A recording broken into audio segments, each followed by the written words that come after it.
At dinner, my daughter-in-law slipped something in my drink, so I switched glasses. She'd touch his arm when he spoke about his childhood, steering conversations away from memories that included me. During family dinners, she'd interrupt my stories with her phone, claiming work emergencies that always seemed to happen when I was talking. Have you ever ignored a gut feeling because you wanted to keep peace in your family? Hi viewers, kindly tell us where you're watching from and what time it is. Warm welcome to the family, enjoy the story. The woman I called daughter poured poison into my glass while Sunday dinner simmered on the stove. She smiled at me like we were sharing secrets, but her eyes held something cold. What she didn't know was that this old Alabama woman had been watching her every move for months. Have you ever sat at your own family's table and felt like prey? Have you ever trusted someone who made your instincts scream danger? Tonight, family loyalty would be tested in ways I never imagined. What would you do if you caught someone trying to harm you in your own son's house? If you've ever felt invisible in your own family, this story will change everything you think you know about survival. Follow along as we uncover a truth that's been hiding behind Sunday smiles and family dinners. Now, let me take you back to where it all began. I never thought moving from Birmingham to Atlanta would put my life in danger. After Henry passed, the house felt too big, too quiet. My son Marcus called every week, begging me to come closer. "Mama, you need family around you," he'd say. "Lisa and I want you here." Lisa. Even saying her name now makes my stomach turn. She was beautiful, I'll give her that. Smooth caramel skin, eyes that sparkled when she laughed, and a smile that could charm anyone. Marcus met her at some fancy law firm in downtown Atlanta. She was from Chicago, sophisticated, nothing like the southern girls he grew up around. The first time I met her, she hugged me tight and called me Mama Johnson.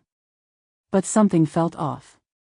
Her hands were cold, and when she pulled away, her smile didn't reach her eyes. Still, I pushed the feeling down. Marcus was happy, and that's all that mattered. Have you ever ignored a gut feeling because you wanted to keep peace in your family? Moving in with them was supposed to be temporary. Just until you get settled, Mama, Marcus promised. But weeks turned into months, and I started noticing things. The way Lisa's voice changed when Marcus left for work. How she'd roll her eyes when I talked about family recipes or church traditions. Once, I caught her throwing away the cornbread I'd made, telling Marcus I'd never cooked that night. The woman was trying to erase me. I remember the night Henry and I first made love as newlyweds. He whispered in my ear, "Trust your heart, baby. It'll never lie to you." His warm hands traced my body like he was memorizing every curve, every breath. That passion, that connection, taught me what real love looked like. It wasn't cold smiles and calculated touches. Lisa's hands on my son were different. Possessive. Controlling. She'd touch his arm when he spoke about his childhood, steering conversations away from memories that included me. During family dinners, she'd interrupt my stories with her phone, claiming work emergencies that always seemed to happen when I was talking. "Marcus, honey, work is calling," she'd purr, her fingers trailing down his chest. He'd melt every time, completely blind to how she was isolating him from his own mother. Do you know someone who uses their charm to manipulate the people you love? The breaking point came 3 months after I moved in. I was cooking Sunday dinner, following Grandmama's recipe for fried chicken that had been in our family for generations. Lisa walked into the kitchen wearing a silk robe that barely covered her thighs. "Maybe we should order takeout instead," she said, wrinkling her nose. "All this grease isn't good for Marcus's health." "This recipe fed 5 generations of healthy Johnson men," I replied, not looking up from the stove. She laughed, but it wasn't friendly. "Well, maybe it's time for some new traditions." That's when I knew. This wasn't about chicken or health or traditions. This was about power. She wanted me gone, and she was willing to destroy everything Marcus loved about his family to make it happen. I started paying closer attention. The way she'd accidentally schedule Marcus's work events during family gatherings. How she'd suggest I might be happier in a senior living community. The little comments about my age, my cooking, my old-fashioned ways. But Henry hadn't raised no fool. Neither had my mama. I began keeping a journal, writing down every slight, every manipulation, every time she made Marcus choose between us. The pattern became clear. Lisa wasn't just trying to push me out, she was systematically destroying every connection Marcus had to his past, his family, his identity. The night before the dinner that changed everything, I found her going through my personal belongings. She was in my room, rifling through the jewelry box Henry had given me, the one with our wedding photos inside. "Oh, Mama Johnson," she said when she saw me in the doorway. "I was just looking for that brooch you mentioned. Marcus thought you might want to wear it tomorrow."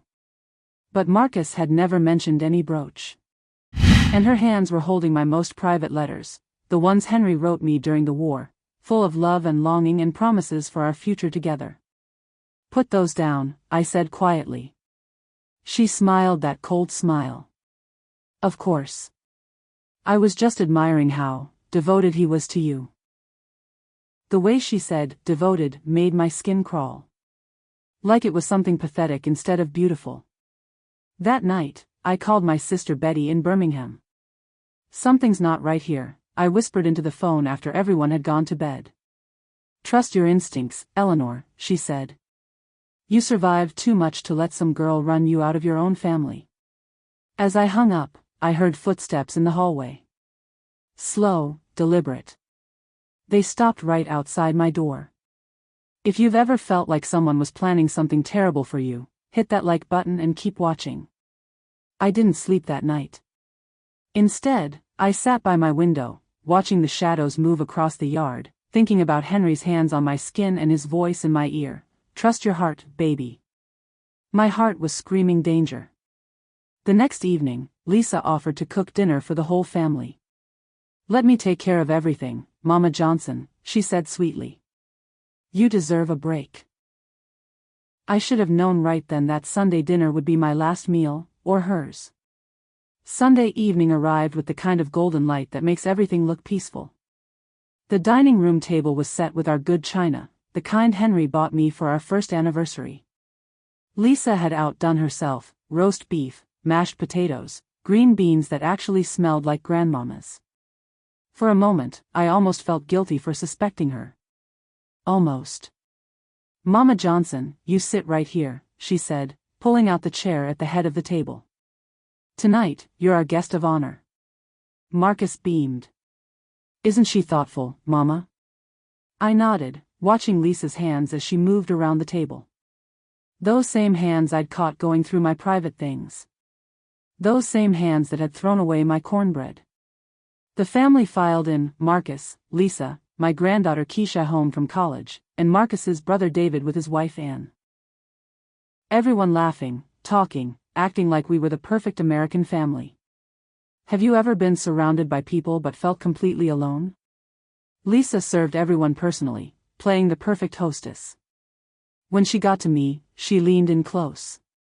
Her perfume was overwhelming, sweet like overripe fruit. "I made you something special," she whispered, setting down a glass of sweet tea. "Extra honey, just how you like it."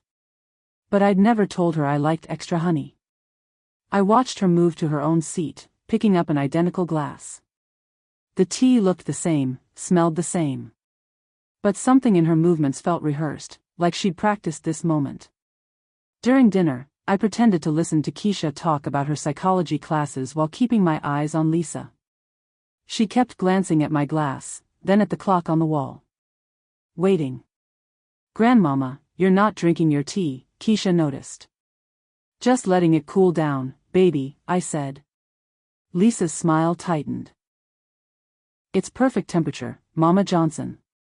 I made it just for you." The way she emphasized, "just for you," sent ice through my veins. I thought about Henry again, how he used to pull me close after we made love, his strong arms wrapped around me like a shield. "Eleanor," he'd whisper against my neck, "you're stronger than you know. Don't ever let nobody make you feel small." Those words gave me courage. When Lisa excused herself to get dessert, I saw my chance. Quick as lightning, I switched our glasses. 40 years of Sunday dinners had taught me to move fast around hot stoves and busy tables. She returned with peach cobbler, her specialty. "Now everyone drink up," she said, raising her glass. "To family." "To family," everyone echoed.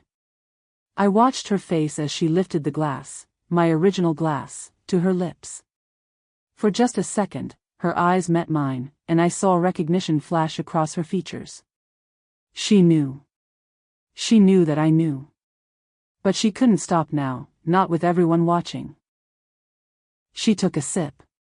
Then another. Her smile never wavered, but her hands started shaking. "Lisa, you okay, baby?" Marcus asked, reaching for her. "Fine," she said quickly. "Just tired." But her voice was different. Strained. And her eyes were getting glassy. "Do you know what it feels like to watch someone get caught in their own trap?" 10 minutes later, she excused herself to the bathroom. I heard retching, then running water, then silence. When she came back, her makeup was smeared, and her hands were trembling. "I think I'm coming down with something," she announced. "Maybe everyone should head home early." "Nonsense," I said, standing up. "You just need some fresh air." I followed her to the kitchen, where she was gripping the counter like her life depended on it. "You switched them," she whispered. "Switched what, dear?" Her laugh was sharp, bitter. Nothing like the sweet giggles she used around Marcus. "You think you're so smart, old woman. Smart enough to know when someone's trying to hurt me." She turned around, and for the first time, I saw her real face. No mask, no performance. Just raw hatred. "You have no idea what you've done," she hissed. "This was supposed to be quick. Peaceful. Natural causes." My blood turned to ice. Natural causes? A little heart trouble. Happens to old ladies all the time. She wiped her mouth with the back of her hand. "But now I'll have to get creative." That's when I remembered Henry's funeral, how Lisa had been so helpful, so caring. How she'd made me tea that night too, when I was grieving and vulnerable. How sick I'd felt for days afterward, the doctors saying it was just stress. She'd been trying to kill me for months. "Why?" I whispered. Her smile returned, cold and calculating. "Because you're in the way. Marcus would be so much easier to handle without his mama filling his head with old-fashioned ideas about family and loyalty. And after me? Who knows? Maybe David next. Maybe that nosy neighbor Mrs. Henderson." She shrugged. "Depends on how much money I need." The kitchen felt smaller suddenly, like the walls were closing in. This woman had been sleeping in my son's bed, eating at my table, planning my death. But she'd made one mistake. She'd confessed to the wrong grandmother. I pulled out my phone and stopped the recording I'd been making since we walked into the kitchen. Her face went white. "You didn't. Hit that like button if you believe old ladies deserve justice too," I said, looking straight at her. "Because this story is just getting started." The silence in that kitchen stretched like a wire about to snap. Lisa stared at my phone like it was a loaded gun, which in a way, it was. Her confession was recorded, crystal clear, every poisonous word preserved. "Give me that phone," she demanded, lunging forward. I stepped back, clutching it to my chest. "You really think I'm that helpless?" Her mask was completely gone now.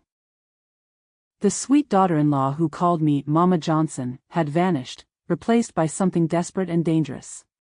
"You don't understand what you're dealing with," she said, her voice low and threatening. "I've done this before." Those words hit me like a slap. Done what before? Made problems disappear. She moved closer, and I could smell the fear mixed with her expensive perfume. "You think you're the first meddling mother-in-law I've handled?" My mind raced back to all the stories she'd told about her past. The elderly aunt who'd passed peacefully, leaving her money. The previous boyfriend's mother who'd died of a sudden heart attack right after questioning their relationship. Have you ever realized you're looking at a monster wearing your loved one's face? Lisa. Marcus's voice called from the dining room. Everything okay in there? She composed herself instantly, like flipping a switch. The sweet smile returned, the soft voice, the perfect posture. It was terrifying how easily she transformed. Coming, honey, she called back. Then she leaned close to me, her breath hot against my ear. If you show anyone that recording, I'll tell Marcus you're having delusions. Dementia runs in families, doesn't it? Who do you think he'll believe, his sick old mother or his devoted wife? She walked back to the dining room like nothing had happened, leaving me alone with my racing heart and the truth burning in my phone. I thought about Henry again, how he used to trace circles on my bare back after we made love, whispering stories about strong women in his family. His grandmother had survived the Depression by outsmarting men twice her size. His mother had protected their farm from swindlers during the war. Strength runs in your blood too, Eleanor, he'd say, his fingers sending shivers down my spine. Don't ever forget that. When I returned to the dining room, Lisa was back to her performance. Laughing at David's jokes, asking Keisha about her boyfriend, playing the perfect wife and daughter-in-law. But I saw the tremor in her hands when she reached for her water glass. I saw how she kept glancing at me, calculating her next move. Grandmama, you look pale, Keisha said, concern in her young voice. You feeling all right? Just thinking about some old memories, baby. Lisa's eyes sharpened. Maybe you should rest, Mama Johnson. Sometimes dwelling on the past isn't healthy. The threat was clear. She was already setting up the narrative, the confused old woman losing her grip on reality. After everyone left, I sat in my room staring at that recording. 37 years of marriage had taught me about survival. Henry and I had weathered poverty, racism, his mother's disapproval, and my father's attempts to break us up. We'd learned that sometimes you have to fight for what matters. But this was different. This was my own son's wife, planning to murder me for money and convenience. I called Betty again, my hands shaking as I dialed. She confessed, Betty. She admitted to killing other people. Lord have mercy. You got proof? Recorded every word. Then what are you waiting for? Call the police. But I couldn't. Not yet. Marcus would never forgive me if I destroyed his marriage based on a recording. He'd think I was jealous, bitter, losing my mind. Lisa had been smart, she'd spent months setting up that narrative. I needed more evidence. Real evidence that even Marcus couldn't deny. That night, I couldn't sleep. I kept thinking about Lisa's words, I've done this before. How many other families had she destroyed?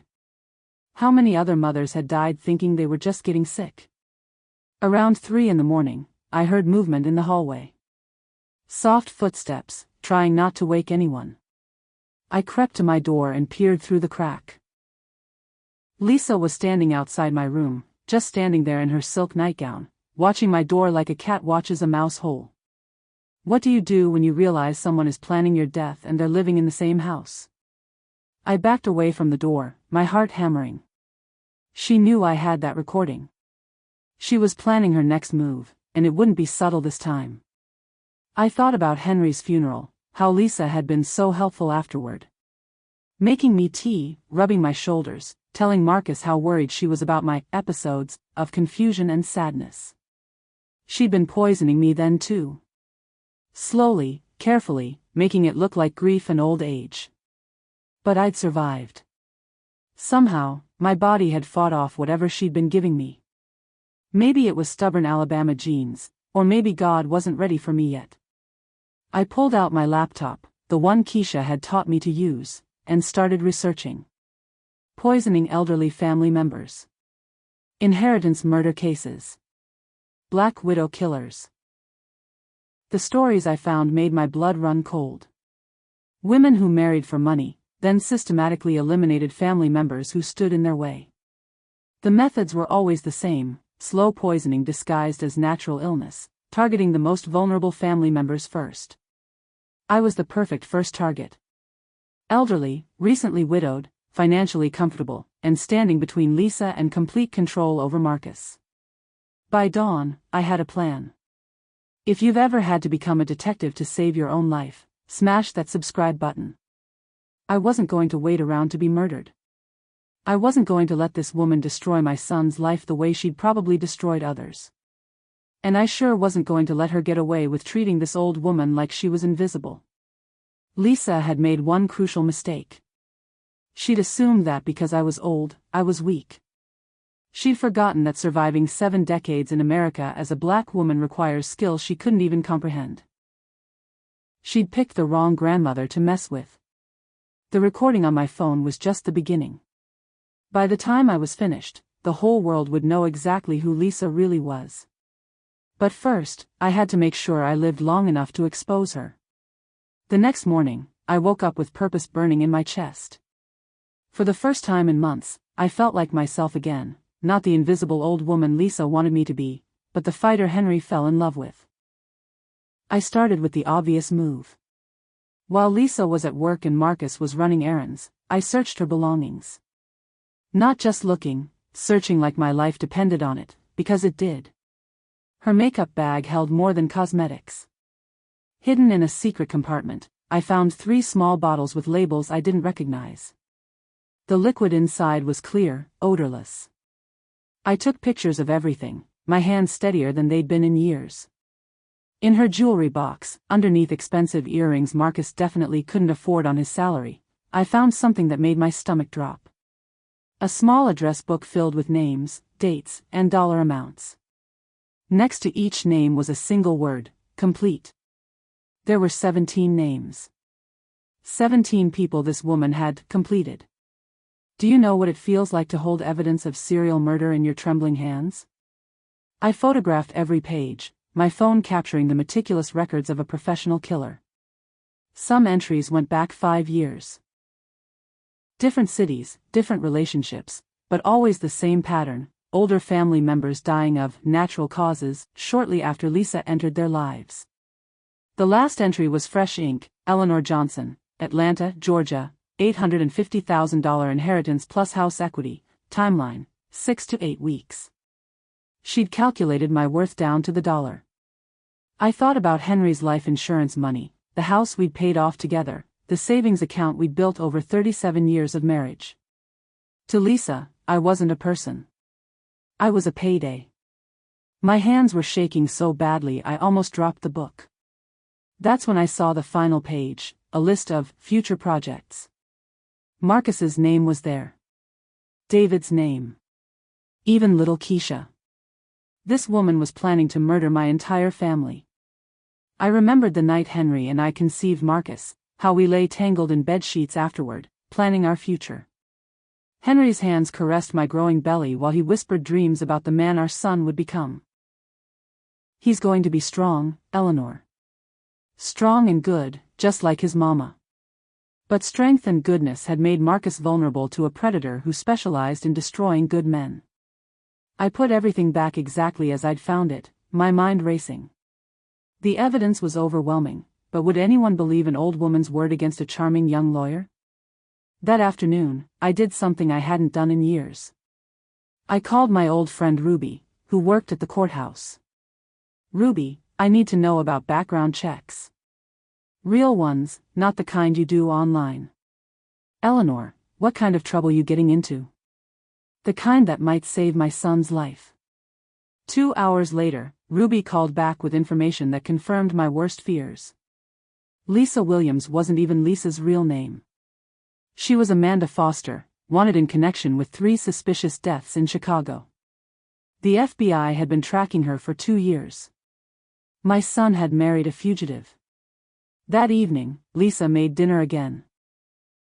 I thought I'd cook for the family more often, she announced. Mama Johnson shouldn't have to work so hard at her age. She was setting up the narrative again, the caring daughter-in-law taking over for the declining mother-in-law. During dinner, she kept pushing food on me, refilling my tea glass every time I took a sip. Each gesture looked loving to everyone else, but I could see the calculation behind her eyes. You know what, Lisa? I'm not very hungry tonight, I said, pushing my plate away. Her jaw tightened almost imperceptibly. You need to keep your strength up. I'm stronger than I look.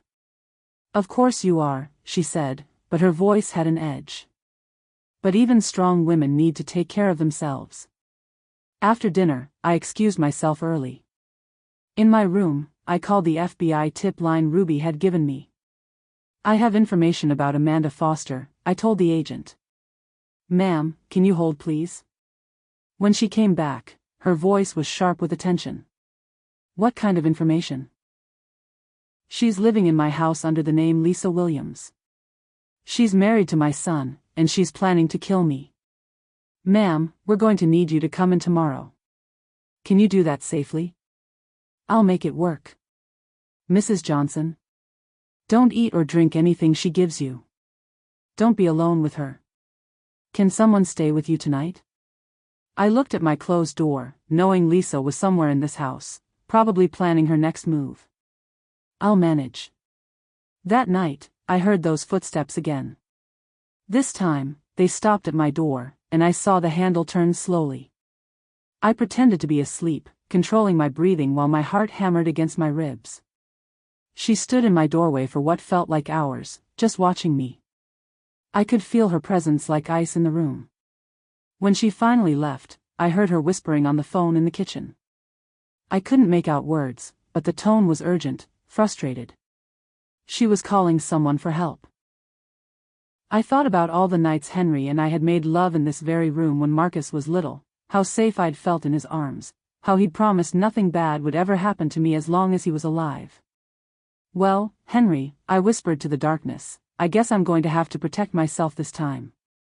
If you've ever had to become your own hero, hit that like button and keep watching. The next morning, Lisa was extra sweet at breakfast. I made your favorite pancakes, Mama Johnson. But I'd learned to read her tells now. The tight smile. The way she watched me too closely. The slight tremor in her voice when she said, favorite. Those pancakes were loaded with something deadly. You know what, sweetheart? I think I'll just have coffee this morning. Her face fell for just a second before the mask slipped back into place. Are you sure? You love my pancakes. Maybe later.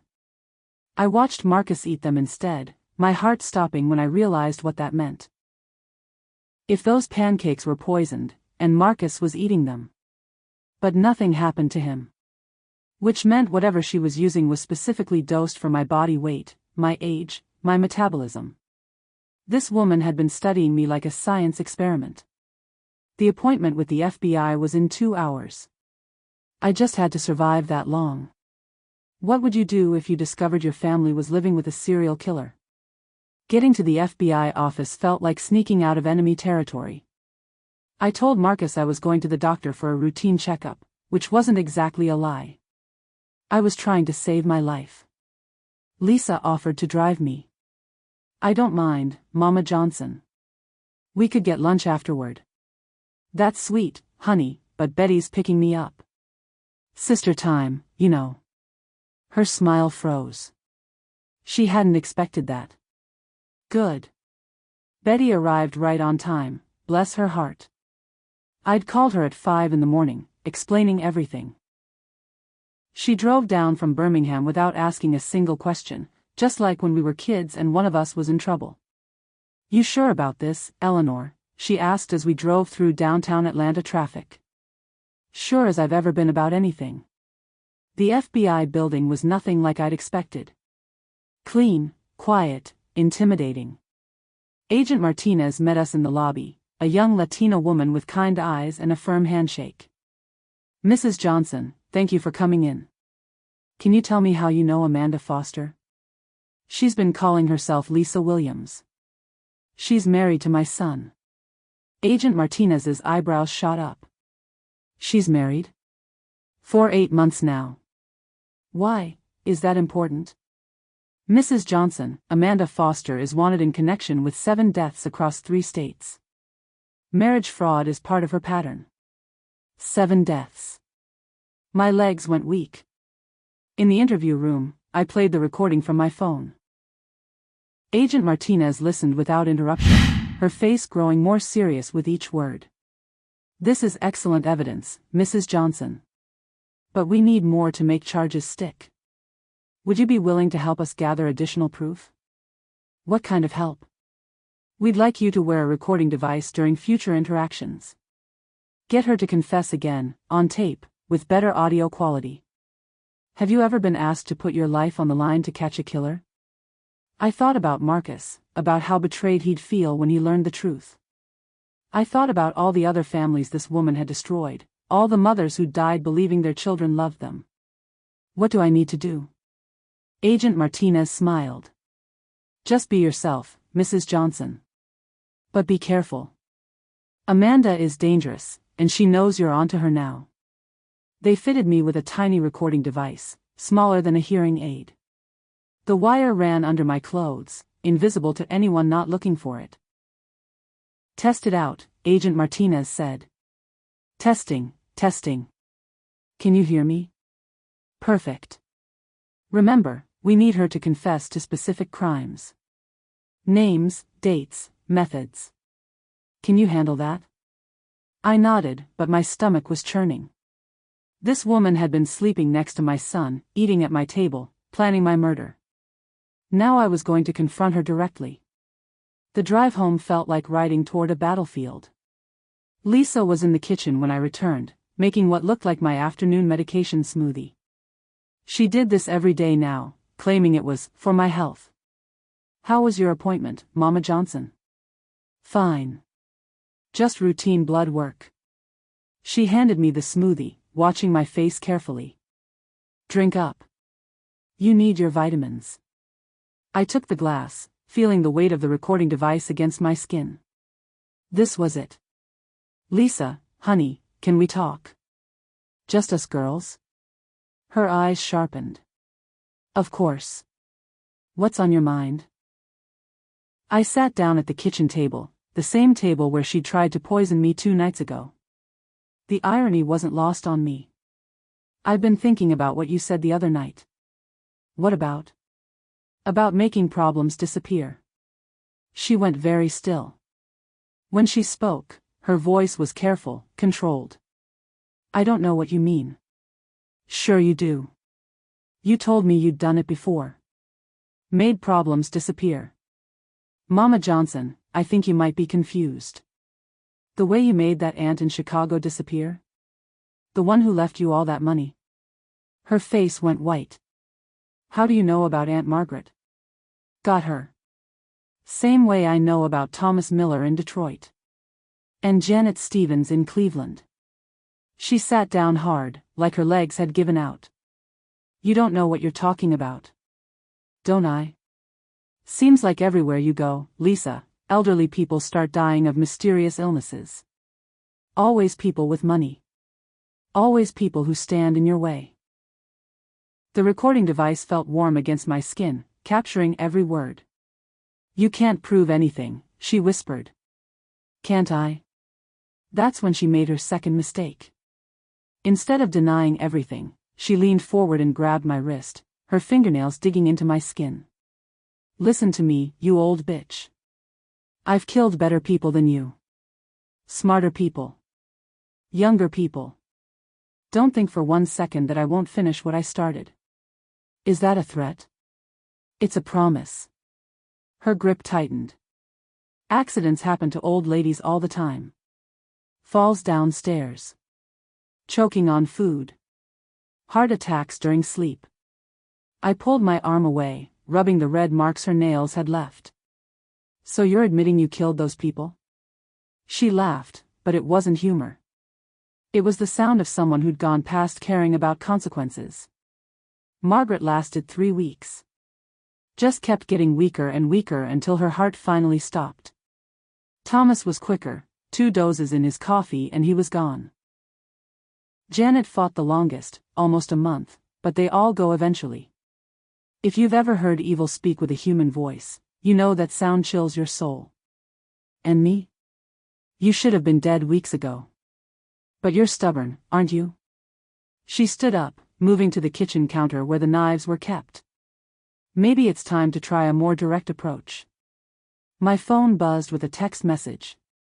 Lisa's eyes flicked to it, and I saw her whole body tense. The text was from Marcus, on my way home early. Bringing surprise for dinner. Lisa's face transformed back into that sweet smile, but her hands were shaking. Well, looks like our chat will have to continue later, she said pleasantly.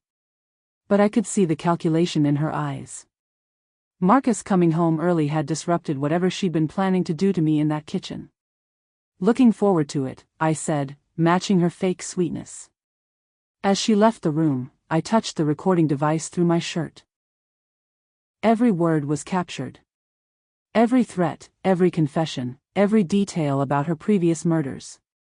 But I also knew something else now. Lisa was getting desperate, sloppy. Which made her more dangerous than ever. When Marcus walked through the door 20 minutes later, I was sitting in the living room pretending to read.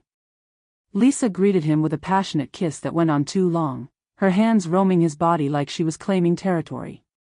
"How's Mama doing?" he asked. "Oh, she's been a little confused today. Asking strange questions, talking about people I've never heard of." Lisa's voice was sweet concern, but her eyes found mine over Marcus's shoulder. "I'm worried about her memory." And there it was. She was already setting up my credibility to be questioned. "Mama, you feeling okay?" "Never better, son."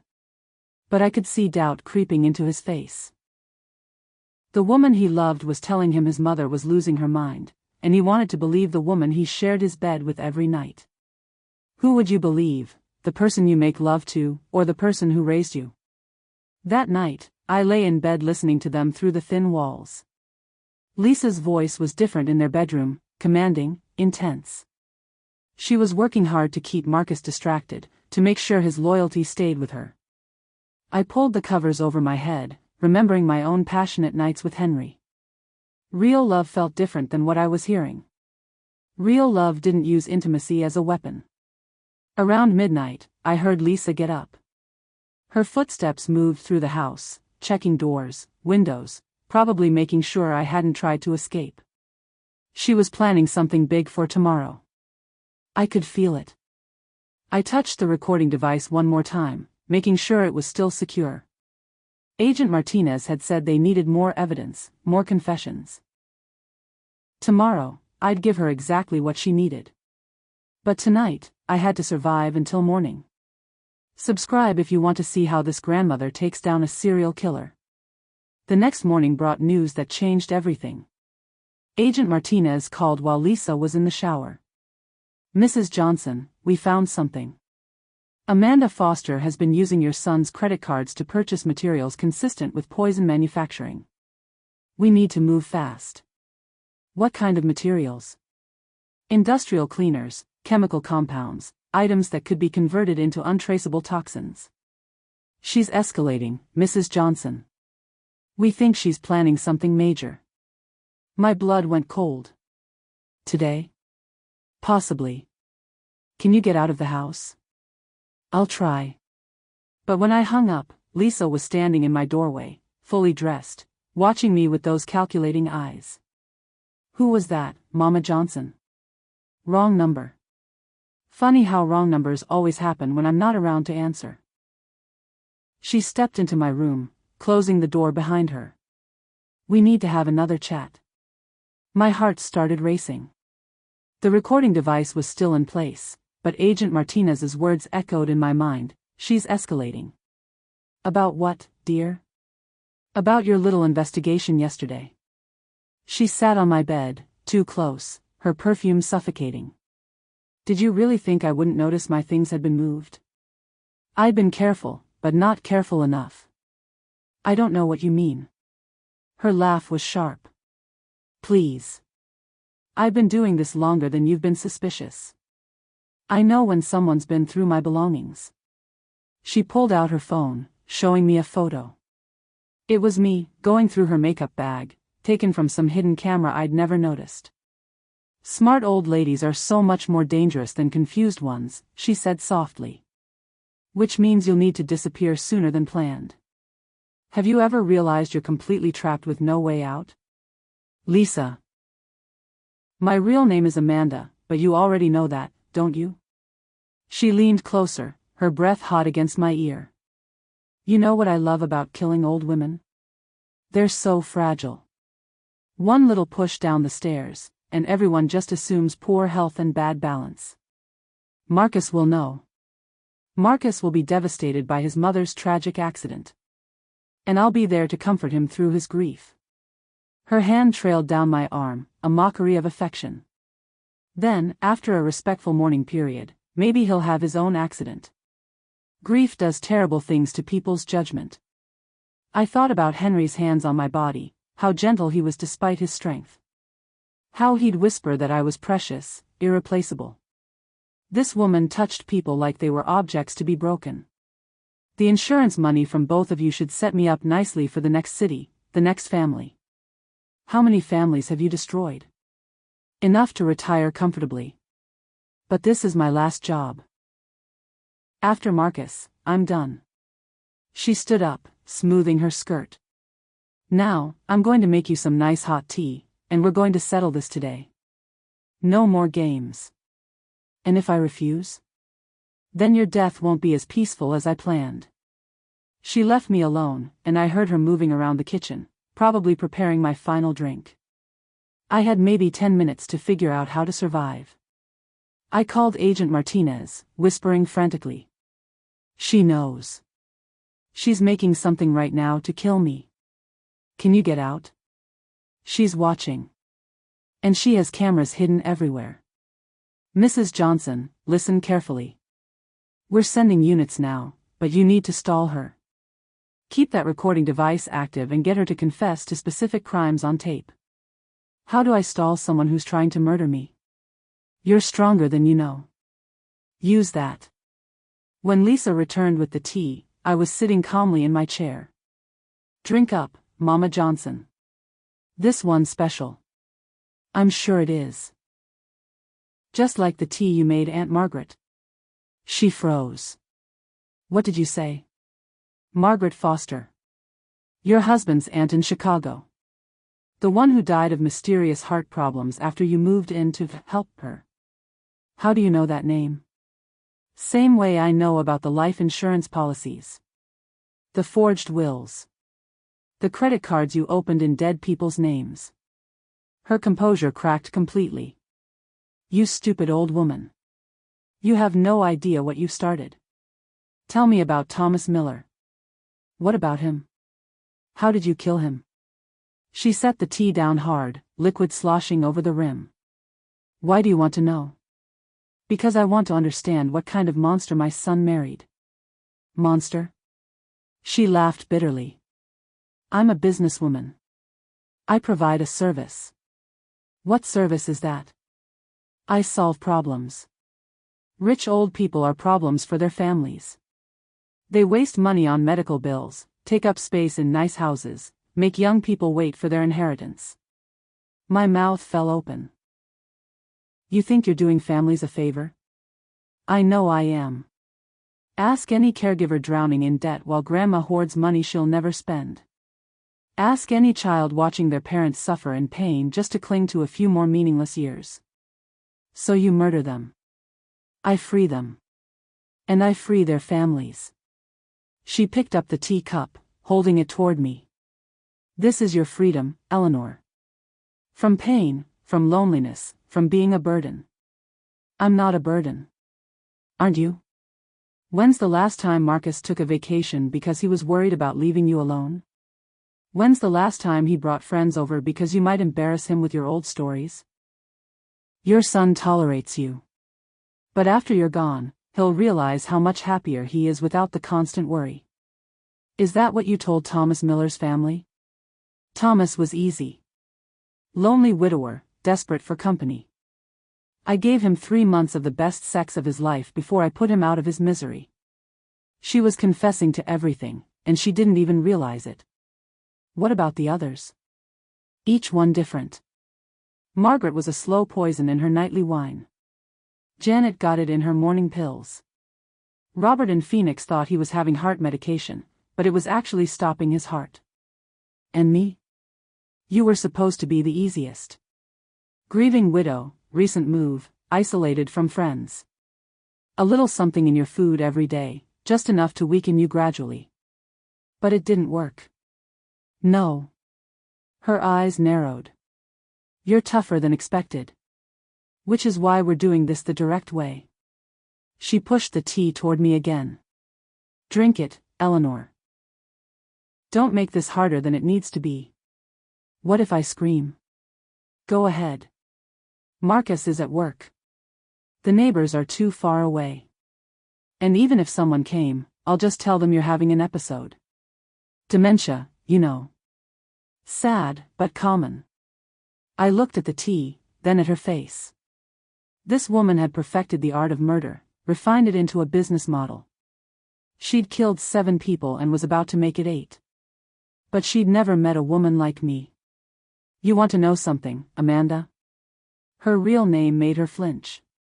My Henry used to say that evil people always make one crucial mistake. They underestimate good people. What's that supposed to mean? I smiled, thinking about Henry's hands on my body, how he'd hold me tight and promise that love was stronger than anything trying to tear us apart. It means you picked the wrong grandmother. That's when I heard the sirens. Her face went from confident to terrified in seconds. What did you do? What any smart woman would do. I called for help. The sirens were getting closer.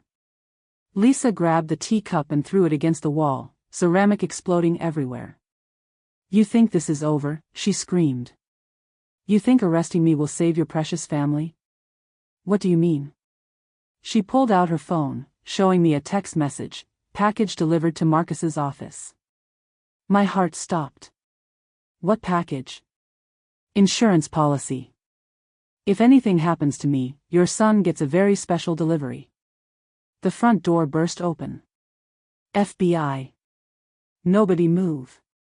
But Lisa was already running toward the back door, and I was staring at that text message, wondering what kind of death she'd sent to my son. If you're wondering whether Marcus survives, smash that like button and keep watching. The FBI agents swarmed through my son's house like ants at a picnic. Agent Martinez tried to keep me calm while other agents chased Lisa through the backyard, but all I could think about was that text message. Package delivered to Marcus's office.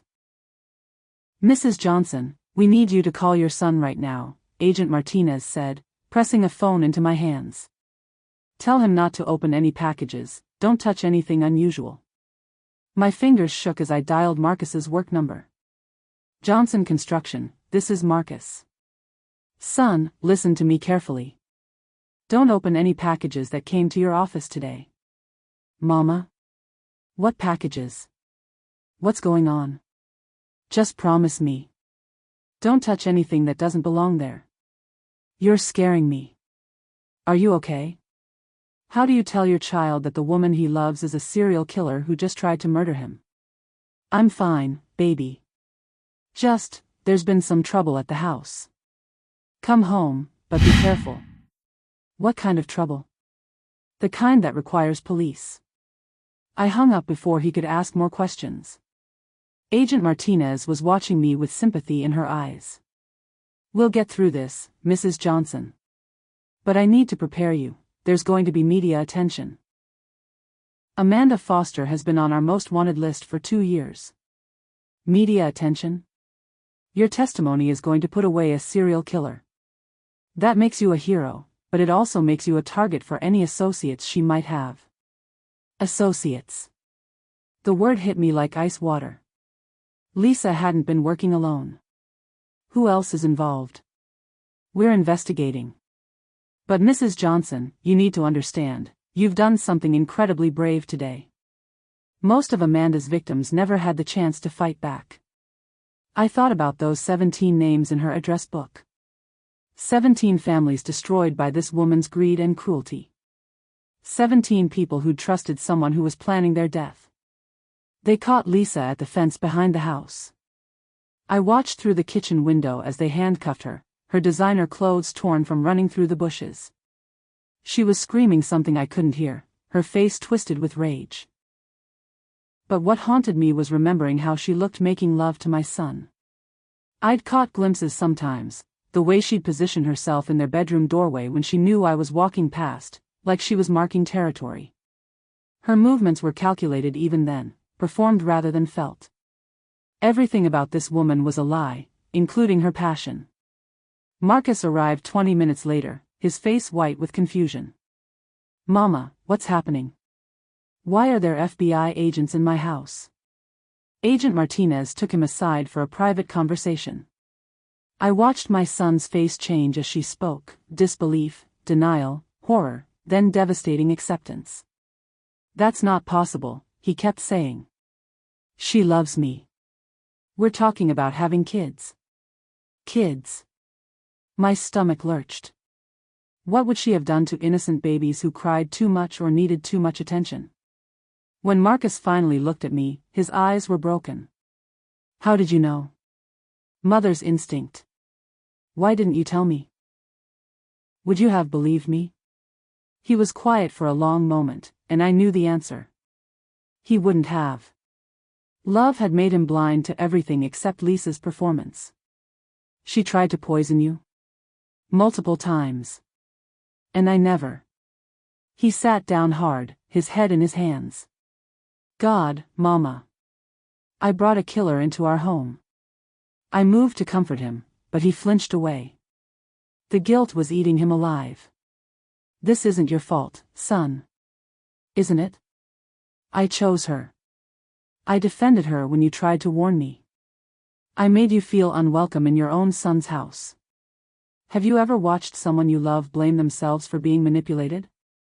That evening, after the agents left and the house felt quiet again, Marcus and I sat at the kitchen table where this all began. The broken ceramic from Lisa's thrown teacup was gone, but the memory hung in the air between us. "Tell me everything," he said. So I did. The switched glasses, the recording, the search through her belongings, the names of all her victims. Marcus listened without interruption, his face growing paler with each detail. "She was going to kill me too, wasn't she? Eventually. And you saved my life. I saved our family." He reached across the table and took my hand, really took it, like he hadn't done since he was little. "I'm sorry, Mama. For not listening. For not seeing. For making you feel like you didn't matter. You matter to me, Marcus. That's why I fought." But even as we reconciled, I couldn't shake the feeling that this wasn't over. Lisa had mentioned associates, and that package to Marcus's office was still out there somewhere. The FBI found it 3 hours later in the mail room, a homemade explosive device that would have killed my son and anyone else nearby when it detonated. That night, for the first time in months, I slept peacefully. But I also slept with a baseball bat next to my bed. Because women like Lisa don't work alone, and they don't forgive witnesses. The morning after Lisa's arrest, I woke up to silence. Not the suffocating quiet of fear, but the peaceful silence of safety. For the first time in months, I didn't have to wonder if my breakfast was poisoned. Marcus had taken the day off work to stay with me. "I'm not leaving you alone, Mama. Not after everything." It felt good to have my son back, but I could see the shame eating at him. He kept apologizing, kept asking how he'd been so blind. "Stop beating yourself up," I told him over coffee I'd made myself, from beans I'd opened myself. Smart women fool smart men every day. But the signs were hidden under 8 months of perfect performance. That woman was a professional, Marcus. This is what she did for a living. He shook his head. "I feel like such a fool." I reached across the table and covered his hand with mine. "You feel like a man who loved with his whole heart. Don't let her take that away from you." That afternoon, Agent Martinez called with updates. Lisa, Amanda, had been linked to 11 murders, not 7. 3 more victims had been discovered through her meticulously kept records. "Your recording was the breakthrough we needed, Mrs. Johnson. Without it, she would have kept killing." "What happens now?" "She'll be charged with multiple counts of first-degree murder. Your testimony will be crucial." "Will I be safe?" "We're still investigating her network. For now, we recommend you stay somewhere else, just as a precaution. That evening, Betty arrived with a suitcase and her no-nonsense attitude. You're coming home to Birmingham until this mess gets sorted out. I can't leave Marcus. Marcus is a grown man who needs to deal with his own mistakes. You need to heal. But I didn't want to run anymore.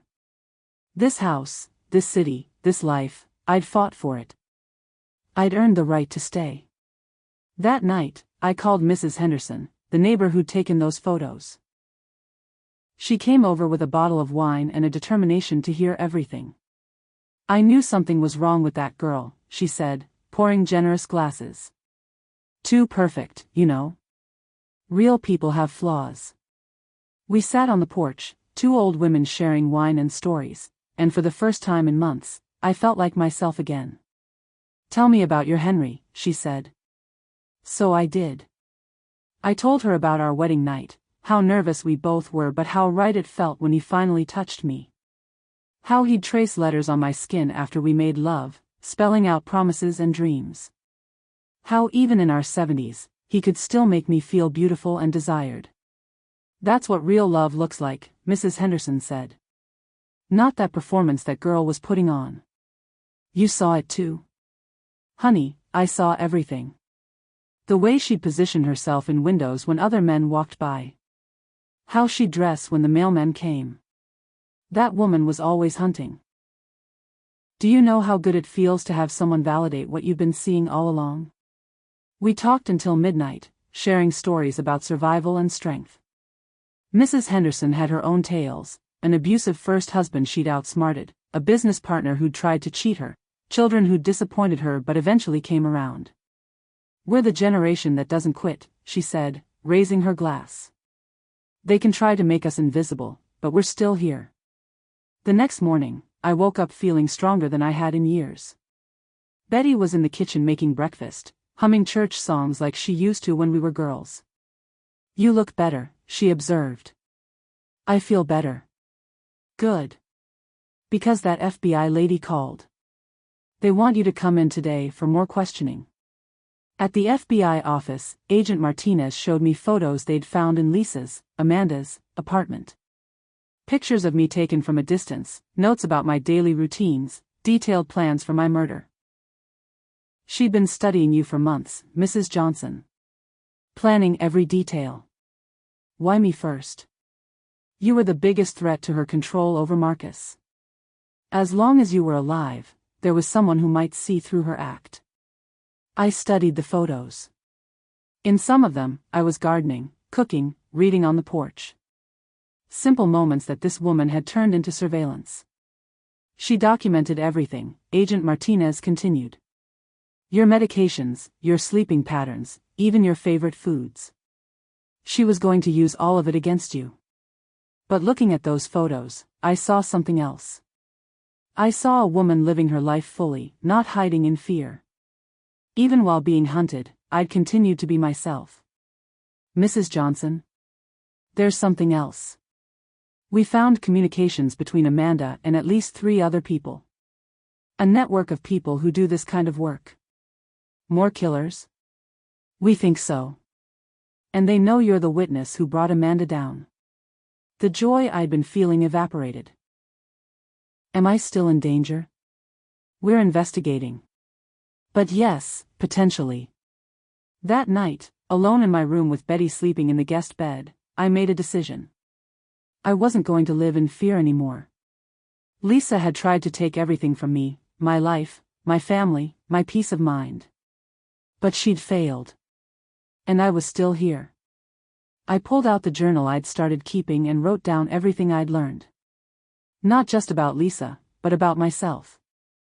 About the strength I'd forgotten I had. If she had associates coming for me, they'd better be ready for a fight.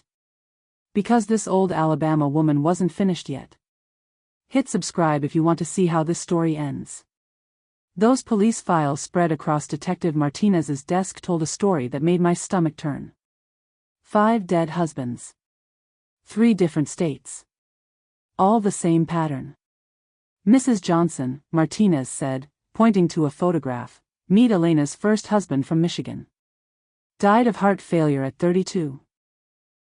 The man in the photo could have been my David's twin. Same build, same trusting smile, same age. My hand started shaking. Then there's husband number 2 from Ohio, she continued, sliding another photo across the desk. Mysterious car accident. The insurance payout was substantial. My mouth went dry. How much? 200,000. Just like husband number 3 in Texas who had that unfortunate fall down the stairs. I stared at the photos. Each man looked exactly like my son, tall, kind eyes, successful careers. She had a type, and David fit it perfectly. What about the fourth one? I whispered. Martinez's expression darkened. Found dead in his bathtub. Apparent drug overdose, though he'd never touched drugs in his life. His mother swore he was planning to leave Elena that same week. The room felt like it was closing in on me. And the fifth? Food poisoning.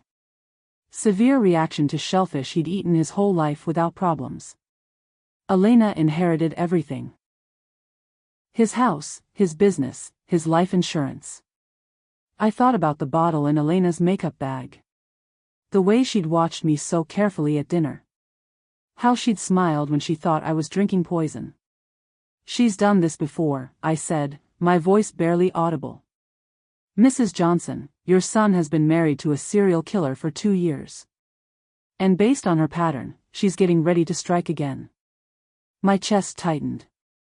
All those nights I'd lain awake worrying about David, thinking Elena was just cold or manipulative. She wasn't just trying to hurt our family, she was planning to destroy it completely. There's more, Martinez said, opening another file. Elena Rodriguez isn't even her real name. She's actually Elena Vasquez, wanted in connection with a suspicious death in California. I remembered the way Elena had seduced David so quickly after meeting him at that business conference. How fast they'd moved in together. How she'd isolated him from his friends, convinced him I was just a jealous mother-in-law. She targets successful men going through difficult times, Martinez explained. Your son was perfect, recently divorced, financially stable, emotionally vulnerable.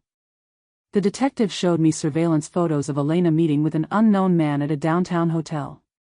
The timestamps showed these meetings happened while David was at work, believing his wife was home caring for their relationship. We believe she has an accomplice. Someone who helps her research targets and dispose of evidence. I studied the photos. Elena's body language with this man was intimate, familiar. She was touching him the same way she touched my son during family dinners, possessive, calculated.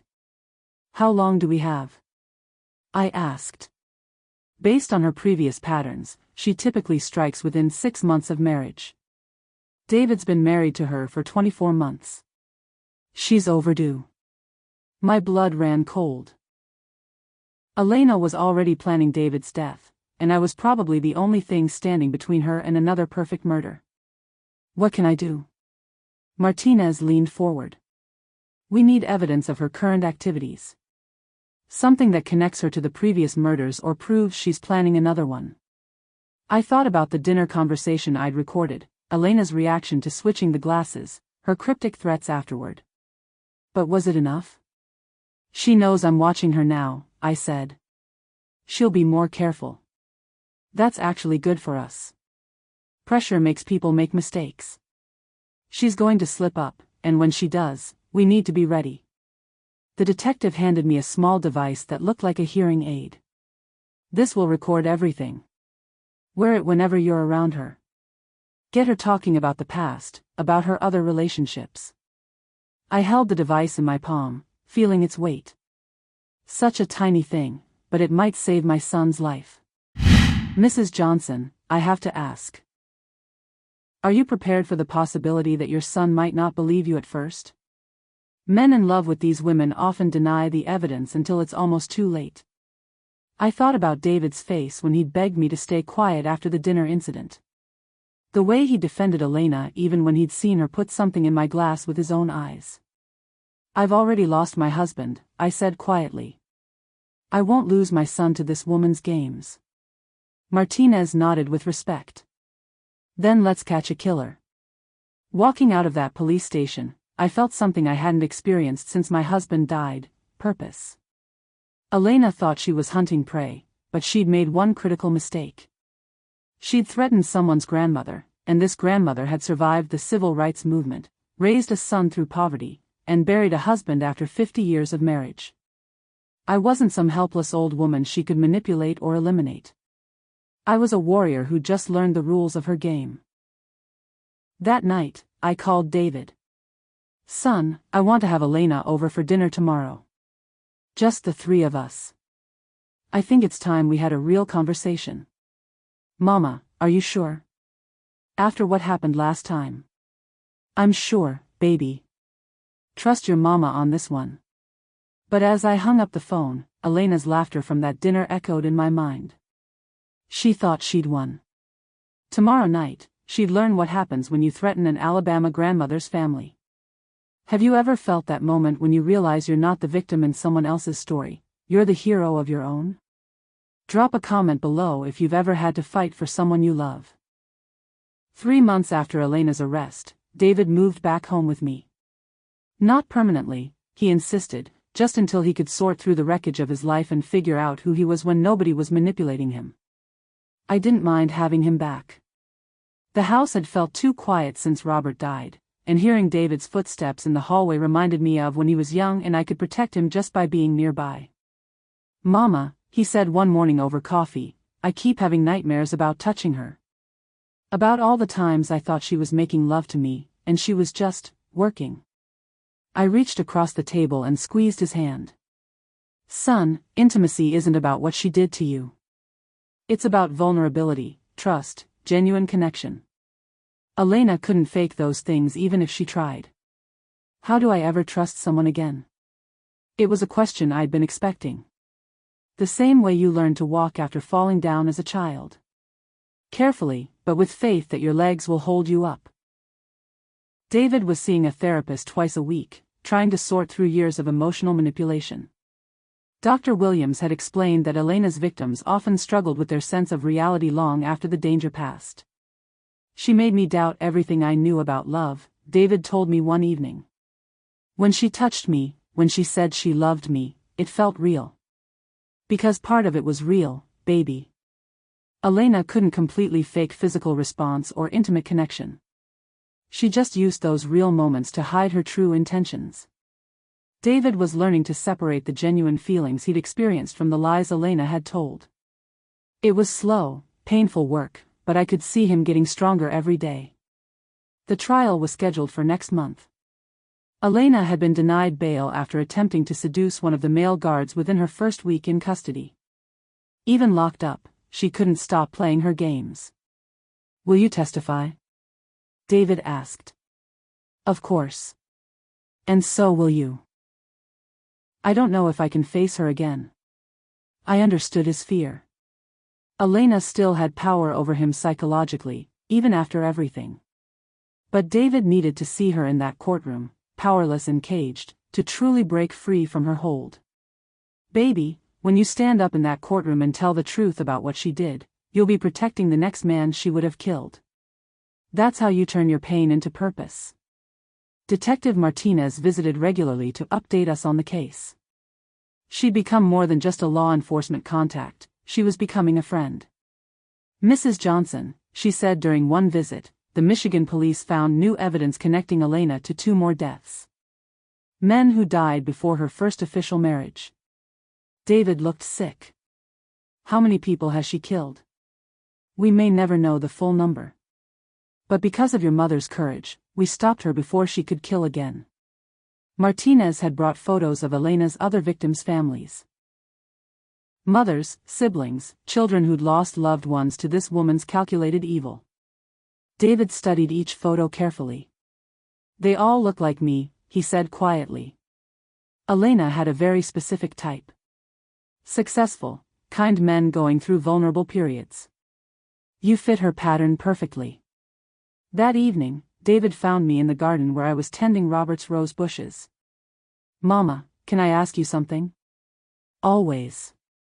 When you and Daddy were together, how did you know the love was real? I smiled, remembering. Because your father saw me. Really saw me. Not the version of me he wanted, or the woman he thought I should be. He loved me for exactly who I was, flaws and all. Elena never saw me. She saw what I could provide. That's the difference between love and predation, son. Love accepts you completely. Predation uses you completely. David knelt beside me in the dirt, helping me weed around the roses. How do I learn to see the difference? By remembering that real love feels safe. It doesn't require you to question your instincts or doubt your family. Elena made you choose between her and everyone who truly cared about you. She isolated me. Because isolation makes people easier to control. Real love brings you closer to the people who matter, not further away. We worked in comfortable silence for a while, our hands deep in the earth Robert had loved so much.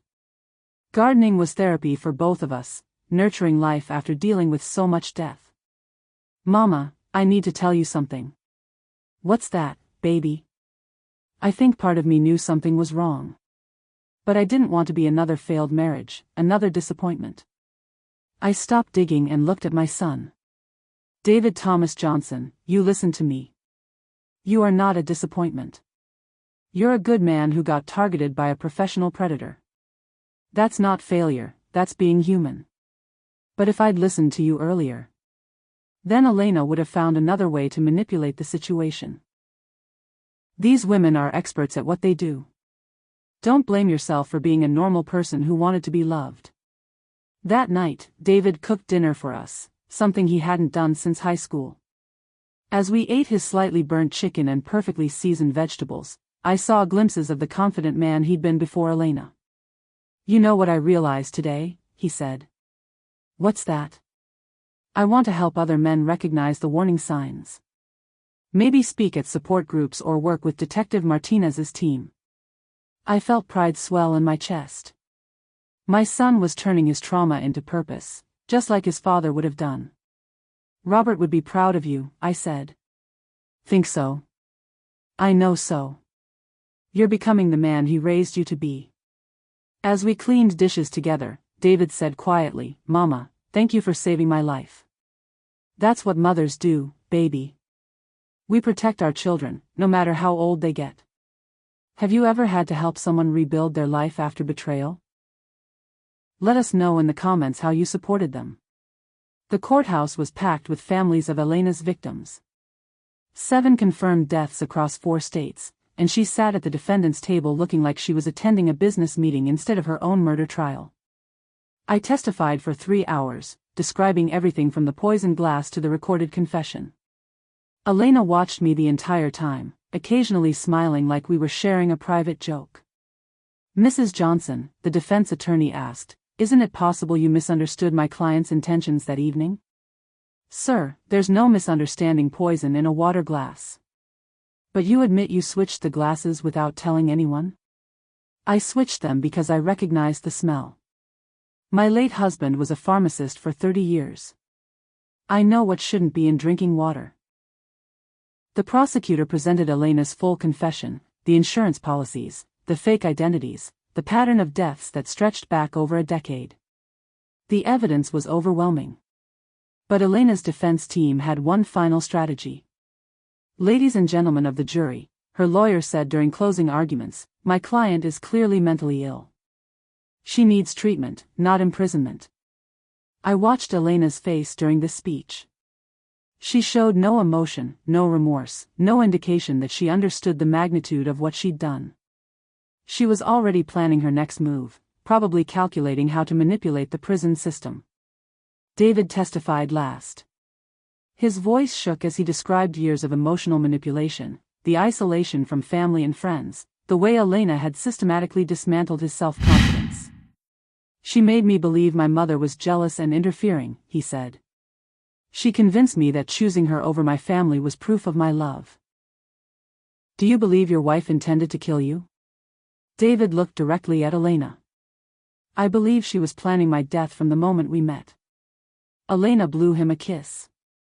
The jury deliberated for 6 hours. When they returned, the forewoman stood and read the verdict. On the charge of first-degree murder in the death of Marcus Coleman, we find the defendant guilty. On the charge of first-degree murder in the death of James Patterson, we find the defendant guilty. She was convicted on all 7 murder charges. 7 life sentences without possibility of parole. As the bailiff led Elena away, she stopped and looked back at me one final time. "Mrs. Johnson," she called out, "you should write a book. You've got excellent instincts for recognizing danger." Even facing life in prison, she was still playing games, still trying to maintain control through fear and manipulation. Outside the courthouse, families of Elena's victims approached us. Mrs. Coleman, Marcus's mother, embraced me with tears in her eyes. "Thank you," she whispered. "Thank you for stopping her before she hurt anyone else." Mrs. Patterson, James's sister, shook David's hand. "Your mother saved lives by speaking up. Don't ever forget that." Detective Martinez joined us on the courthouse steps. "Mrs. Johnson, the FBI wants to consult with you on similar cases. You've got an eye for this kind of predator." I was flattered but exhausted. "I just want to go home and take care of my son." "I understand. But think about it. You could help other families avoid what yours went through." That evening, David and I sat on the front porch, watching the sunset over Atlanta. The city looked different now, less threatening, more hopeful. "Mama, I need to tell you something I've never said." "What's that, baby?" "I used to think you were old-fashioned. That your ways of reading people and trusting instincts were outdated." He paused, gathering courage. "I was wrong. Your wisdom saved my life. I thought about all the women in my family who'd come before me. My grandmother, who'd survived slavery and taught me to recognize danger in people's eyes. My mother, who'd navigated Jim Crow laws and still managed to raise strong children. All their lessons had led to this moment. David, I need to tell you something too." "What?" I pulled out a letter from my purse, yellowed with age. "This is from your great-grandmother. She wrote it to me the night before she died." David took the letter carefully. "What does it say?" "Read it out loud." David's voice was soft as he read, "My dear granddaughter, if you're reading this, then I've passed on, and you're facing something difficult. Remember that the women in our family have always been protectors. We see what others miss because we've learned that survival sometimes means trusting the uncomfortable truth over the comfortable lie. Use this gift wisely. Love, Grandma Rose." Tears rolled down David's cheeks. She knew I'd need protection someday. She knew that evil people target good families, and someone would need to be strong enough to fight back. David folded the letter carefully. "Will you teach me how to see what you see?" "Already am, son. You recognized Elena's true nature in the end. Your instincts just needed permission to speak up." As the stars came out over Atlanta, I felt Robert's presence in the evening breeze. We'd raised a good man, and now that man was learning to trust his own strength. "David, there's something Detective Martinez suggested that I want to run by you." "What?" "She thinks we could help other families recognize these warning signs. Maybe speak at workshops or work with victim support groups." David considered this. "Using our experience to protect other people?" "Exactly. Turn our pain into purpose." "I'd like that, Mama. I'd like to feel useful again." We sat in comfortable silence, 2 survivors planning how to help others avoid the trap we'd escaped. Elena thought she'd destroyed our family, but she'd actually made us stronger. "Mama?" "Yes, baby. I love you. And I'm sorry it took almost losing everything for me to say it properly. I love you too, son. Now let's go inside. Tomorrow we start building the life Elena tried to steal from us." What would you do to help other families avoid the danger we faced? Share your ideas in the comments below. 1 year later, David and I stood before a room of 50 people at the Atlanta Community Center. Families who'd lost loved ones to similar predators, law enforcement officers, and social workers all gathered to hear our story. My name is David Johnson, and my mother saved my life by trusting her instincts when I wouldn't trust my own. I watched him speak with confidence I hadn't seen since before Elena entered our lives. He'd grown stronger, wiser, more careful but not afraid. The woman I married studied me for months before we met. She knew exactly how to become the person I'd fall in love with. But what she didn't know was that my mother had been studying her too. After David finished speaking, I took the microphone. The room was completely quiet. I'm here to tell you that predators count on families staying silent. They rely on politeness, on our desire to keep peace, on our fear of being wrong about someone we're supposed to love. A woman in the front row raised her hand. How do you know when to trust your instincts versus when you're just being paranoid? Trust your instincts when they're consistent over time. If someone repeatedly makes you uncomfortable, your mind is trying to protect you from something real. A young man asked, "What if family members don't believe you?" David answered that one. Then you document everything and stay vigilant. My mother tried to warn me for months. I didn't listen because Elena had convinced me that questioning her meant I didn't love her enough. After the presentation, families approached us with their own stories. Mrs. Chen described her daughter-in-law's suspicious behavior. Mr. Rodriguez worried about his son's new girlfriend who'd isolated him from the family. The pattern is always the same, I explained to Mrs. Chen. Fast relationships, immediate intimacy, pressure to commit quickly, and gradual isolation from support systems. Detective Martinez, who joined our team full-time, handed out warning sign checklists to every family. Remember, she told the group, these predators are often charming, attractive, and very skilled at reading people. They don't look dangerous. They look perfect. As families filed out with resources and phone numbers, I felt something I hadn't experienced since Robert's death, a sense of purpose beyond just survival. Mrs. Johnson, a young woman approached me. My brother just got engaged to someone who reminds me of your story. What should I do? Trust your gut, document everything, and remember that being wrong about someone's intentions is better than being dead right about them. David had started dating again, but carefully this time. He'd brought Sarah home to meet me last month, a quiet school teacher from Decatur who'd been married once before and understood the importance of taking relationships slowly. What do you think of her, Mama? He'd asked after Sarah left. I think she's real, I'd said. She doesn't perform for you. She just exists as herself and lets you decide if that's enough. It is enough. More than enough. Sarah had brought her own coffee mug instead of expecting me to serve her in my good china. She'd helped with dishes without being asked. She'd talked about her students with genuine affection, not calculated charm. Most importantly, she'd encouraged David to maintain his close relationship with me instead of trying to wedge distance between us. That's how you know, I'd told him. Real love adds to your life. It doesn't subtract from it. Tonight, as we drove home from the community center, David was quiet but peaceful. Mama, do you think Daddy would be proud of what we're doing? Baby, your father spent his whole life protecting people through medicine. You're protecting people through education. Of course he'd be proud. Sometimes I feel him with us when we're speaking to those families. He is with us. Love doesn't die just because the body does. It lives on in the choices we make to protect others. We pulled into the driveway of the house where 3 generations of Johnson women had learned to recognize danger and fight back. David helped me out of the car, and we walked inside together. Mama, I have something to tell you. What's that? Sarah and I are talking about getting married. But we want to do it right this time. Long engagement, premarital counseling, family involvement in every step. My heart swelled with joy and relief. That sounds perfect, son. And I want you to live with us. Not because I need protection, but because I want my children to learn from their grandmother's wisdom. I thought about great-grandchildren running through this house, learning the same lessons about trust and intuition that had saved David's life.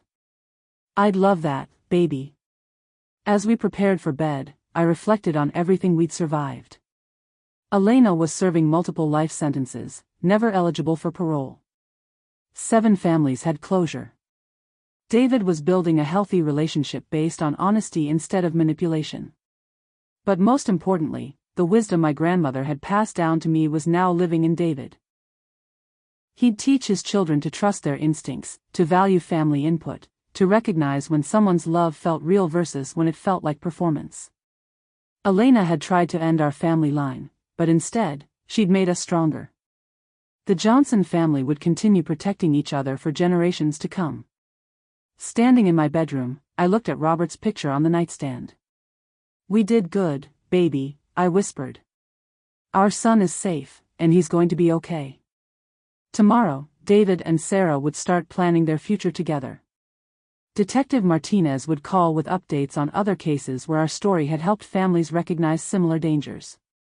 And I would continue doing what Johnson women had always done, protecting the people we love by trusting what we see, not what we're told to believe. Elena thought she was hunting prey, but she'd walked into a family of survivors. And that, my dear viewers, is why you should never underestimate the power of a grandmother who's run out of things to fear. If this story inspired you to trust your instincts and protect your family, hit that subscribe button and share this video with someone who needs to hear it. What wisdom would you pass down to protect the next generation? Let us know in the comments below. Thank you for watching, and remember, family is everything. Protect yours. Detective Martinez called me at 6 in the morning. Her voice was tense, urgent. "Mrs. Johnson, we have a problem. Elena just purchased a life insurance policy on your son. $2 million. I sat up in bed, my heart racing. "When?" "Yesterday afternoon. Right after you called your son about dinner." The woman was moving faster than we'd anticipated. I thought about David, probably still asleep next to his would-be killer, completely unaware that she'd just valued his life at $2 million. "There's something else," Martinez continued.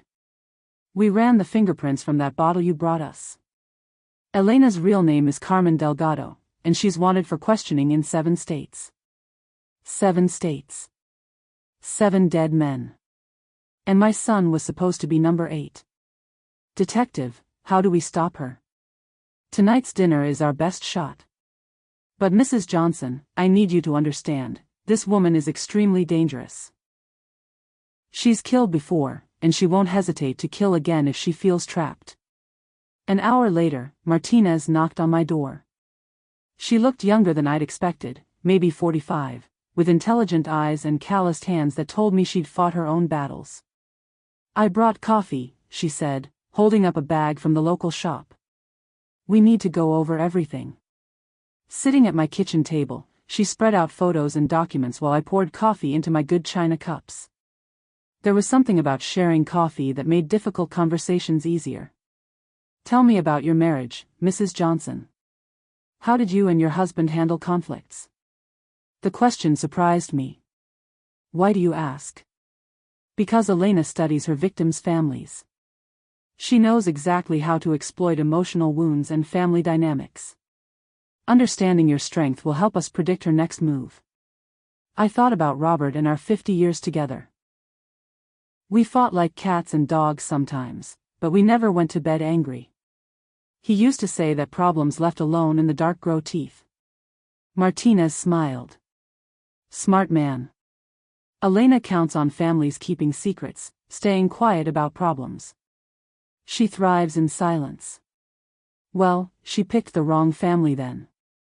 I've never been quiet about anything important. That's exactly why we need you. Most of her previous victims' families didn't speak up until it was too late. You're the first one who caught on early enough to stop her."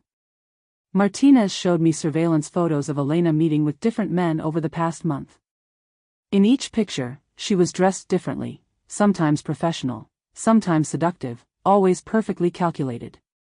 "She's already hunting her next victim," Martinez explained. "While planning your son's death, she's preparing her next marriage." Looking at those photos, I felt a strange mix of rage and admiration. This woman was methodical, patient, completely focused on her deadly goals. In another life, that kind of determination might have made her successful at something legitimate. How do you catch someone this smart? I asked. By using her intelligence against her. Elena's greatest strength is also her weakness. She's so confident in her abilities that she's gotten careless. Martinez pulled out a recording device smaller than my thumb. Tonight, when she comes for dinner, I need you to get her talking about marriage, about loss, about how she met your son. What if she suspects something? Then we improvise. But Mrs. Johnson, I've been doing this for 15 years, and I've learned something important about women like Elena. What's that? They can't resist showing off their intelligence. Deep down, she wants someone to appreciate how clever she's been. She wants recognition for her skills. I understood. Elena had been playing a role for 2 years. The loving wife, the innocent daughter-in-law. Part of her was probably dying to drop the mask and reveal her true self. She'll confess? If we handle this right, she'll confess without even realizing it. These women are narcissists. They believe they're smarter than everyone else. Martinez spent the next hour teaching me how to guide conversations, how to ask questions that felt natural but encouraged Elena to reveal information. She showed me where to place the recording device so it would capture everything clearly. Remember, your safety comes first. If things get dangerous, just say the code word Robert and our team will be inside immediately. As Martinez prepared to leave, she turned back to me. Mrs. Johnson, can I ask you something personal? Of course. How are you so calm about all this? Most people in your situation would be terrified. I thought about that question as I walked her to the door. Detective, I've buried parents, siblings, friends, and my husband. I've lived through segregation, raised a child as a single mother when Robert was deployed, and survived cancer twice. Elena thinks she's dangerous, but she's never faced an old black woman from Alabama who's run out of things to fear. Martinez grinned. Remind me never to cross you. Just help me save my son, and you'll never have to find out what crossing me looks like. That afternoon, I prepared dinner with extra care. Elena would expect my best effort. She was narcissistic enough to believe she deserved it.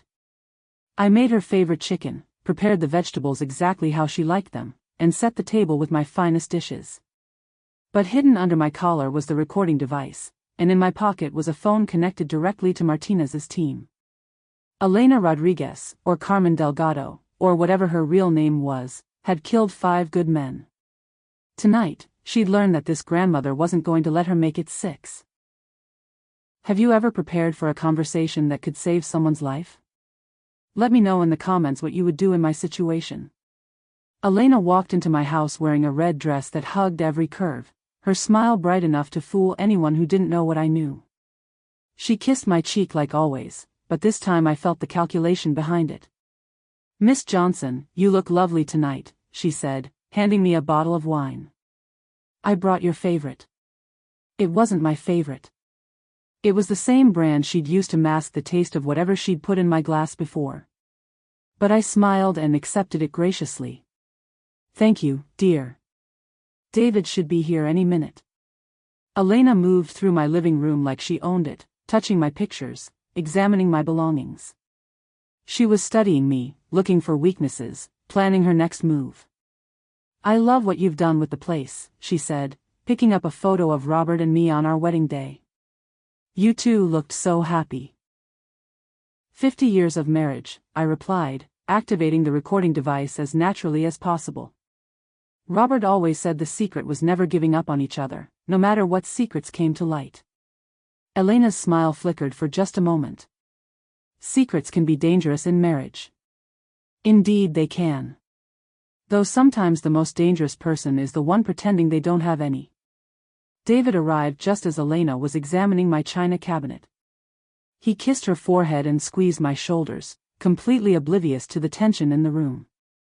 Ladies, something smells incredible in here, he said. Over dinner, I watched Elena perform. She laughed at David's stories, complimented my cooking, played the perfect wife. But I could see her calculating behind those pretty eyes, probably wondering why I'd invited her over after our last encounter. Elena, I said casually, David never told me much about your first marriage. What happened to your ex-husband? She paused with her fork halfway to her mouth. It's painful to talk about. He died very young. I'm sorry for your loss. What did he die from? Heart problems. Very sudden. Her voice was steady, but her grip on the fork tightened. The doctors said it was genetic. David reached for her hand supportively. Mama, maybe we shouldn't. It's okay, baby, Elena said sweetly. Actually, Miss Johnson, I've been meaning to thank you. Thank me for what? For teaching me that family loyalty is everything. No matter what happens, family should stick together. The way she said it made my skin crawl. She was threatening me while David sat right there, completely clueless. What about your family in Chicago? I asked. Do you stay in touch? My parents died when I was young. Car accident. Very tragic. I filed that information away. Another lie, probably. Everything about this woman was constructed. That must have been difficult. Did your first husband help you through that grief? Elena's eyes locked with mine across the table. He tried. But some pain is too deep for one person to heal alone. And the insurance money probably helped with the funeral expenses. The room went dead quiet. Elena's fork clattered against her plate. Mama, David said sharply, that's inappropriate. But Elena held up her hand, that calculated smile returning. It's fine, David. Yes, Miss Johnson, the insurance helped. Marcus was very generous with his policies. Marcus? I repeated. I thought you said you never liked to talk about him. I don't. But since you're asking. Elena leaned back in her chair, and for the first time, I saw her real self emerge. Marcus was weak. He trusted too easily. Made decisions with his heart instead of his head. David shifted uncomfortably. Elena, you don't have to. He was also very handsome. Like your son. Elena's gaze moved between David and me. Handsome men often think their looks will protect them from everything. What do you mean by that? I asked. Elena laughed, that same low sound from our previous dinner.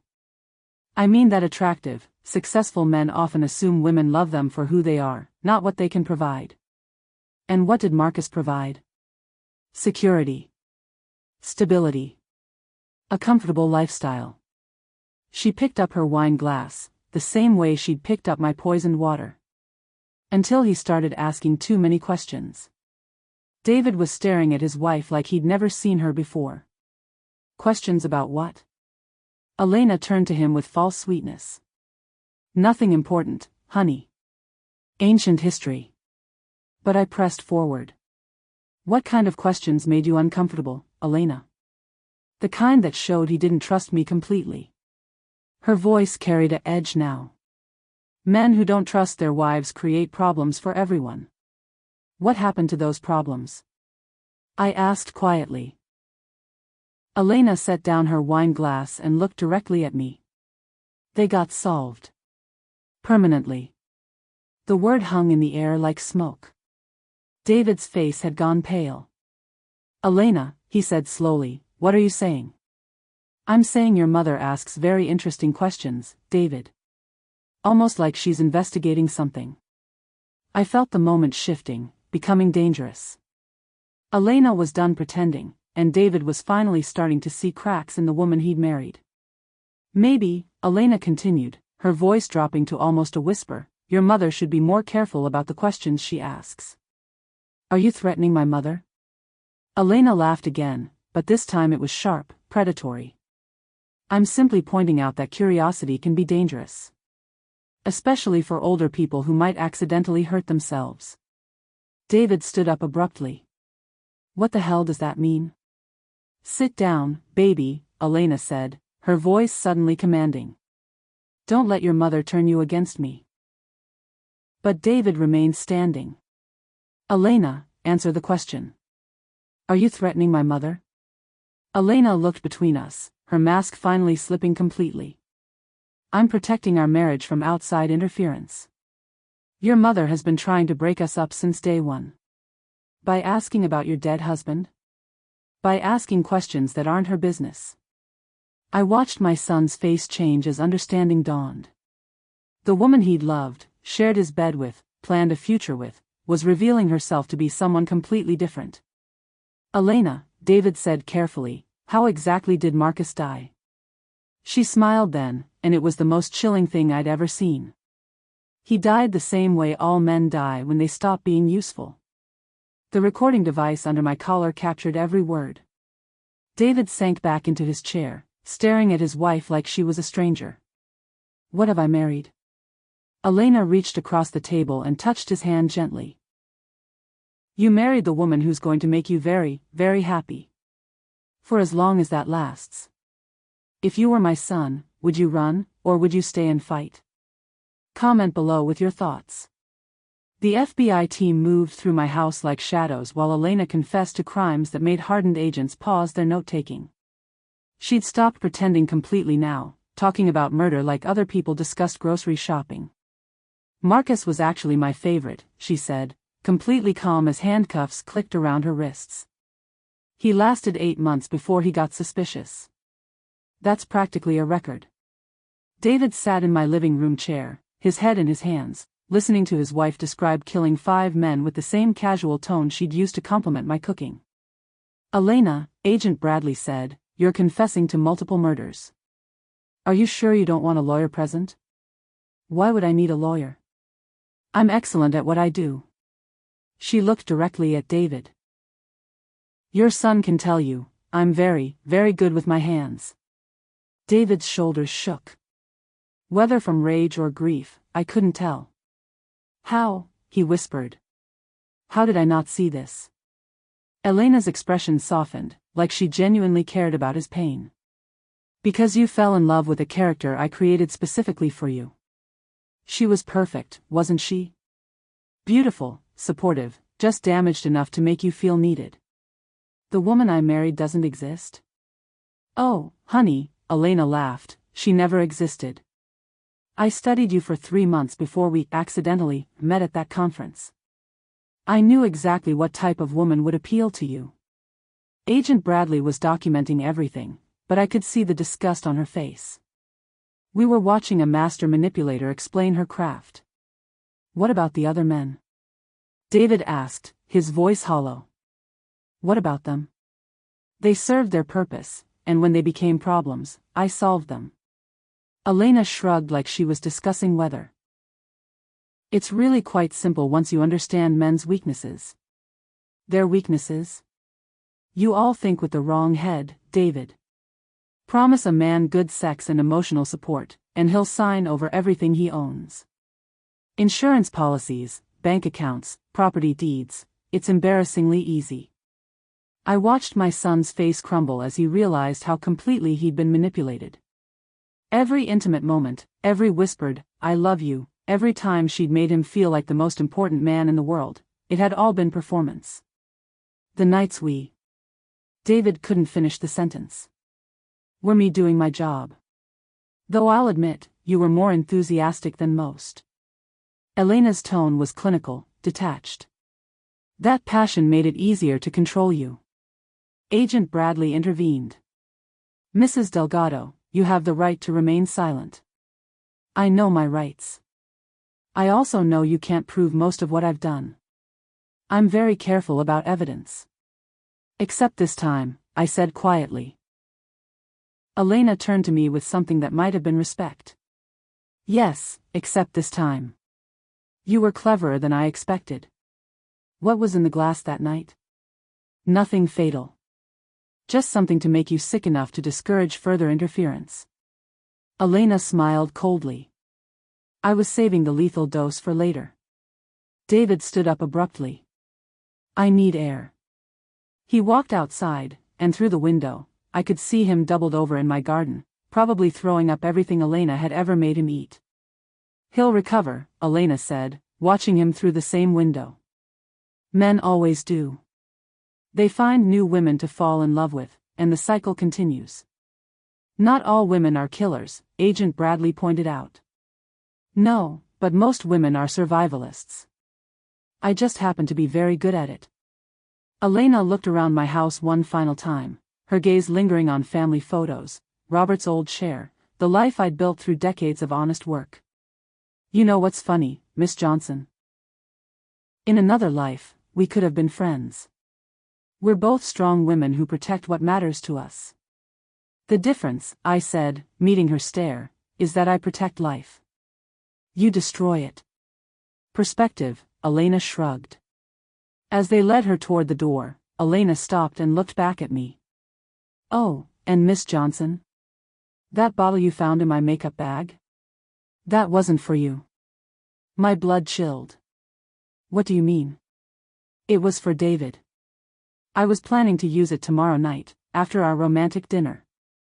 Quick, painless, looks like a heart attack. She smiled like she was sharing a favorite recipe.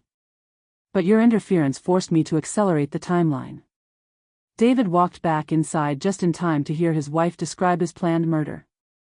The color drained from his face completely. 2 years, he whispered.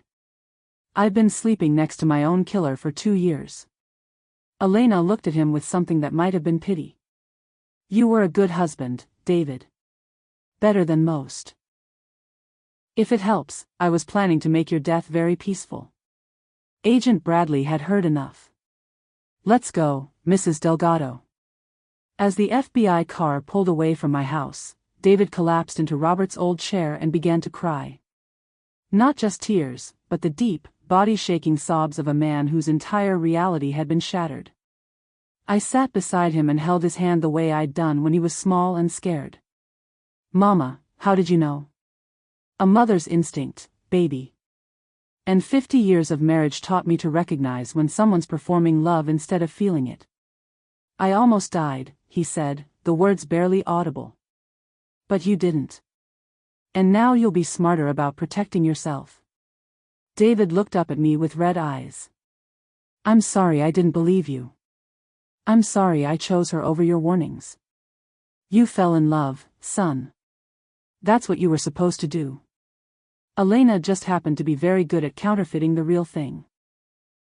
We sat in silence for a long time, listening to the house settle around us. Tomorrow, David would start rebuilding his life from the ground up. But tonight, he was safe, alive, and finally free from a woman who'd been planning his death since their wedding day.